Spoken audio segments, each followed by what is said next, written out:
Hello friends, NCERT learning की में आपका बहुत बहुत स्वागत है। इस वीडियो में हम लोग जो है कि मल्टीपल चॉइस क्वेश्चंस को सॉल्व करेंगे और ये जो क्वेश्चंस हैं इकोलॉजी से हैं और इकोलॉजी के क्वेश्चंस जो है बहुत ही इम्पोर्टेंट है। और ये इकोलॉजी के क्वेश्चंस जो है यह सिलेबस में है TGT PGT biology Uttar Pradesh, और जो है कि केवीएस एनवीएस के सिलेबस में है, नीट के सिलेबस में है, बीएससी एमएससी में भी है।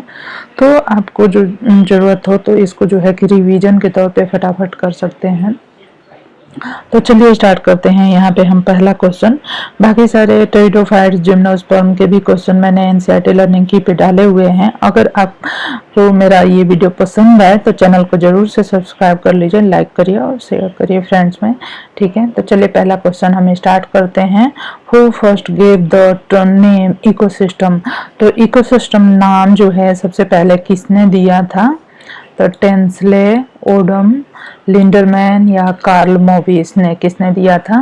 तो सबसे पहले इकोसिस्टम जो नाम है वो दिया था टेंसले ने। ठीक है, टेंसले ने इकोसिस्टम सबसे पहले नाम दिया था। और इनके अनुसार जो है कि लिविंग और जो बायोटिक और एबायोटिक दो फैक्टर होते हैं किसी भी इकोसिस्टम के, और ये दोनों के बीच में जो इंटरेक्शन होता है वही इकोसिस्टम को बनाता है। ये है साइंटिस्ट टेंसले, इन्होंने ही ये बताया था। नेक्स्ट है एजिटेंसले ने शब्द दिया। एजिटेंसले, अब देखिए ये क्वेश्चन जो है बहुत बार पूछा गया है। यह जो क्वेश्चन है बहुत बार पूछा गया है एजिटेंसले वाला। अब यहाँ पे दे रहा है कि एजिटेंसले, यह जो क्वेश्चन है अभी देखिए कि यह जो क्वेश्चन है 2013 में भी पूछा है और यहाँ पे 2011 में भी पूछा है। तो एजिटेंसले ने कौन सा टर्म दिया था? इस्टेब्लिशमेंट, सक्सेशन, कम्युनिटी या इकोसिस्टम? तो एजिटेंसले ने जो टर्म दिया था वो दिया था इकोसिस्टम। एजिटेंसले ने जो टर्म दिया था वो दिया था इकोसिस्टम। नेक्स्ट है the term ecosystem was proposed by. देखिए क्वेश्चन जो है एक ही है, कंसेप्ट जो है एक ही है। इकोसिस्टम जो है किसके द्वारा दिया गया है, लेकिन यहाँ पे जो है साइंटिस्ट भी एक ही है, कंसेप्ट भी एक ही है, लेकिन क्वेश्चन का जो लैंग्वेज है वो घुमा घुमा के पूछ दे रहा है। तो ये आप देख सकते हैं आंसर यहाँ पे टेंसले हो जाएगा। ये हर साल लगभग एक साल गैप लगा के हर साल पूछा गया है ये क्वेश्चन। देख लीजिए यहाँ पे the word ecosystem was first coined by, तो टेंसले ने दिया। देखिए यहाँ पे 2 बार ये दिया गया है, लगभग हर साल पूछा जाता है। Who propose term ecosystem? तो टेंसले ने बताया था, इकोसिस्टम टर्म दिया था और बताया था कि जो इकोसिस्टम होता है उसके 2 कंपोनेंट होते हैं, बायोटिक और एबायोटिक, और दोनों मिलके जो है कि इकोसिस्टम को बनाते हैं। नेक्स्ट है हु क्वाइंड टर्म इकोसिस्टम। अब यहाँ भी देखिए वही बात है, सेम ही चीज़ है। तो ये 6 क्वेश्चन हो गए हमारे 6 क्वेश्चन हो गए और ये 6 साल में पूछे गए हैं। तो आप समझ सकते हैं कि यह क्वेश्चन कितना इम्पोर्टेंट है। टेंसले को एकदम से रट लीजिए, फोटो भी मैंने दिखा दिया है। The sphere living matter found on the surface of the earth comprises. जो अर्थ का जो सरफेस है उस पर क्या क्या चीज़ें होती हैं? लिथोस्फीयर होता है, हाइड्रोस्फीयर, एटमॉस्फेयर और बायोस्फीयर। तो ये कह रहा है जो लिविंग मैटर है उसे हम क्या कहते हैं? देखिए यहाँ पे हम फोटो दिखा देते हैं। ये जो है बायोस्फीयर है। बायोस्फीयर में क्या आता है? एटमॉस्फेयर भी आ रहा है, हाइड्रोस्फीयर भी आ रहा है, लिथोस्फीयर भी आ रहा है। और इमेज दिखा देते हैं, ये देखिए एटमॉस्फेयर भी आ रहा है और ये हाइड्रोस्फीयर भी और लिथोस्फीयर, ये तीनों आ रहे हैं और तीनों में ही लिविंग बीइंग रहते हैं। तो इसलिए इसे हम बायोस्फीयर और इमेज दिखा देते हैं। ये देखिए यहाँ पे बायोस्फीयर का इमेज है, बायोस्फीयर का इमेज है और इमेज देख लीजिए यहाँ पे ये भी बायोस्फीयर है। ये पूरा मिलके हमारा पूरा मिलके बायोस्फीयर को बनाता है, पूरा मिलके बायोस्फीयर को बनाता है। नेक्स्ट है the study of inter relationship between the various group of the plant with its surrounding is known as. तो देखिए कोई भी प्लांट है और उसके साथ ग्रुप ऑफ प्लांट्स हैं और वो अपने सराउंडिंग से जो इंटरेक्शन करते हैं उसे हम क्या कहते हैं? ऑटो इकोलॉजी कहते हैं, सीन इकोलॉजी कहते हैं, जीनो इकोलॉजी या नॉन ऑफ दी। तो इसे जो है हम सीन इकोलॉजी कहते हैं। यह देखिए पूछा हुआ है और ये क्वेश्चन भी बहुत पूछता है इकोसिस्टम से, इकोलॉजी से। अब देखिए यहाँ पे मैंने सिनेकोलॉजी का इमेज लिया हुआ है। ये देखिए native plant communities system survive and climate resilience. तो यहाँ पे आप देख सकते हैं कि ये जो है कि प्लांट्स है, वेरियस ग्रुप ऑफ प्लांट्स है और एनिमल्स है, ये सारे के सारे मिल के जो है सिनेकोलॉजी, इनके पूरे इंटरेक्शन को मिला के सिनेकोलॉजी कहा जाता है।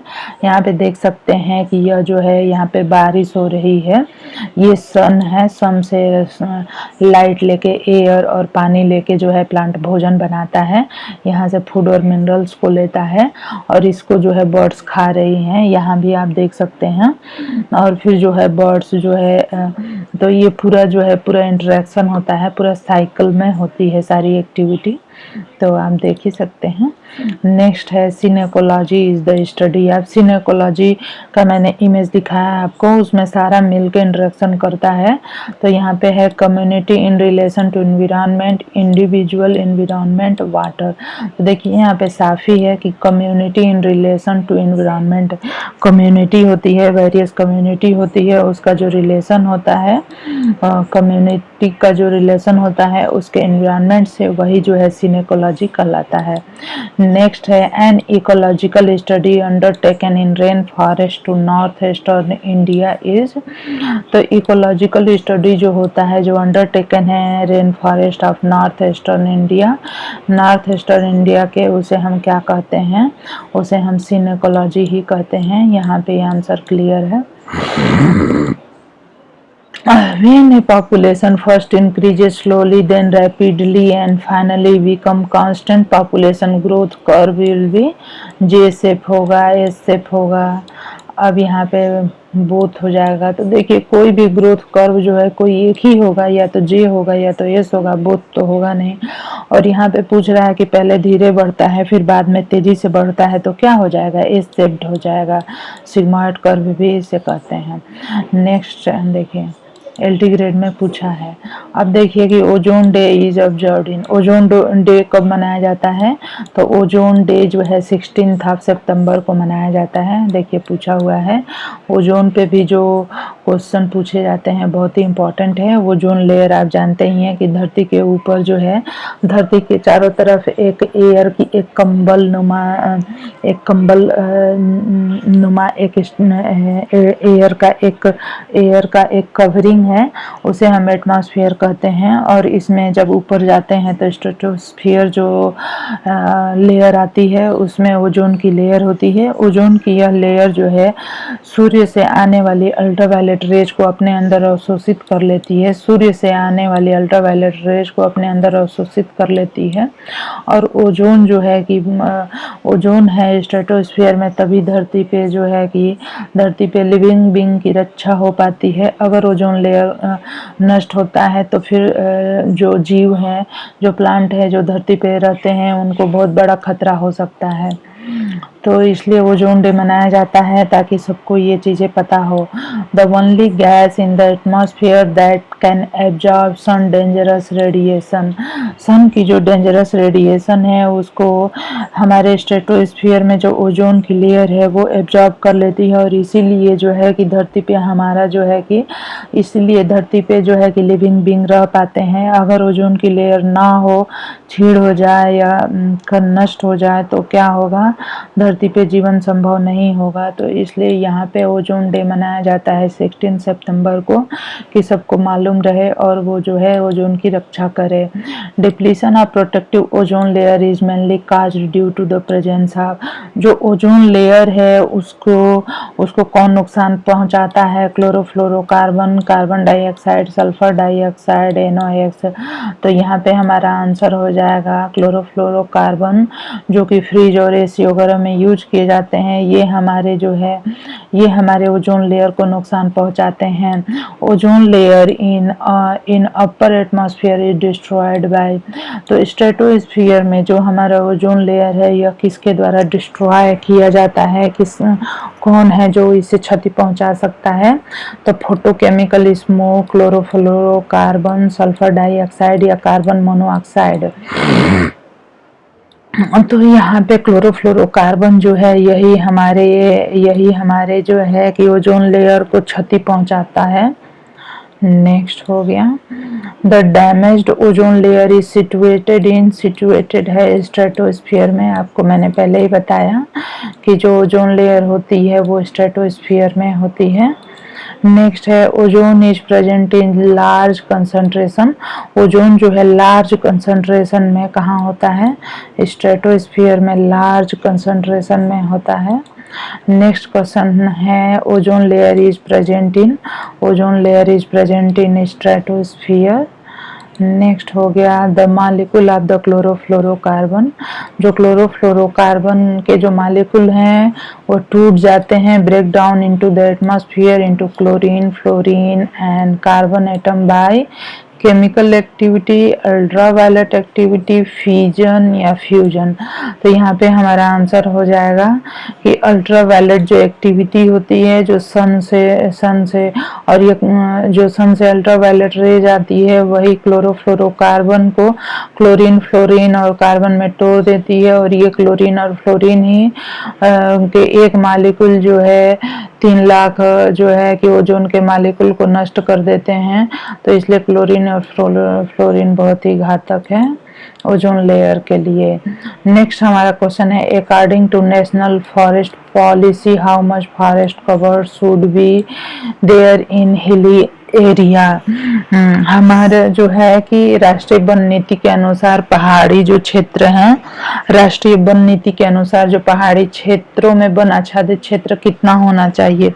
जो पहाड़ी क्षेत्र हैं उस पे वन होना चाहिए, फॉरेस्ट होना चाहिए, और कितने प्रतिशत पे अगर फॉरेस्ट रहता है तो पृथ्वी पे जीवन सुरक्षित रहेगा। तो राष्ट्रीय वन नीति के अनुसार जो है कि भारत में कुल 1/3 क्षेत्र जो है होना चाहिए, और पहाड़ी क्षेत्रों में जो है 2/3 67% आच्छादित होना चाहिए।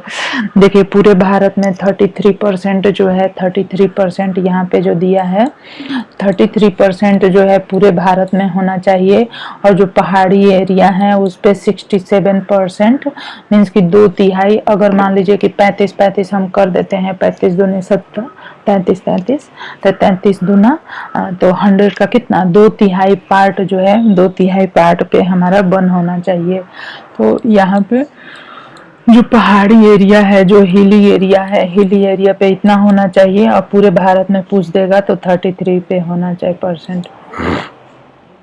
Nilgiri biosphere reserve is located in. जो नीलगिरी बायोस्फीयर रिजर्व है, जो हमारा नीलगिरी बायोस्फीयर रिजर्व है इज लोकेटेड इन, तो यह कहाँ पे है? Tamil Nadu, Karnataka, Kerala, Tamil Nadu and Kerala, Tamil Nadu, Kerala and Karnataka.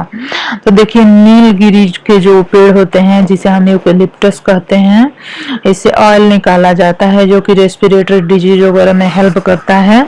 तो नीलगिरी से आच्छादित जीवमंडल बायोस्फीयर रिजर्व भारत के तमिलनाडु, केरल और कर्नाटक राज्यों में है, जो कि वेस्टर्न घाट के अंतर्गत आते हैं। तो नीलगिरी बायोस्फीयर रिजर्व्स जो हैं तमिलनाडु, केरला और कर्नाटका तीनों में हैं, जो कि वेस्टर्न घाट में आते हैं। ये क्वेश्चन भी पूछा हुआ है। नेक्स्ट हमारा क्वेश्चन हो गया ग्रीन हाउस इफेक्ट में B mainly a cause of. Green house effect mainly किसका काज होता है? Rise in sea level, rise in desert land, rise in soil erosion, rise in snowfall. तो यहाँ पे हमारा जो आंसर होगा वो होगा राइज इन सी लेवल। जब सी लेवल राइज करता है तो ग्रीन हाउस इफेक्ट जो है होता है, मेनली होता है। ग्रीन हाउस इफेक्ट जो है संकट किसी एक देश की समस्या नहीं है, बल्कि यह विश्वव्यापी पर्यावरण समस्या है। वायुमंडल में कार्बन डाइऑक्साइड की मात्रा में वृद्धि के कारण और 50 वर्षों में पृथ्वी के औसतन तापक्रम में 1 डिग्री सेल्सियस की वृद्धि हो गई है। ग्रीन हाउस इफेक्ट का यही स्थिति रहा तो पृथ्वी का जो टेम्परेचर है वो 2050 तक कितना 4 डिग्री सेल्सियस ज़्यादा इंक्रीज हो जाएगा। तो इसलिए हमें जो है ग्रीन हाउस इफेक्ट ज़्यादा ना बढ़े, इसका हमें ध्यान रखना चाहिए। तो फ्रेंड्स इस वीडियो में हम लोग इतने ही क्वेश्चंस को करेंगे, बाकी के क्वेश्चंस को हम लोग नेक्स्ट वीडियो में करेंगे। आपको मेरा चैनल ये वीडियो पसंद आए तो चैनल को सब्सक्राइब कर लीजिए, लाइक करिए और शेयर करिए। धन्यवाद।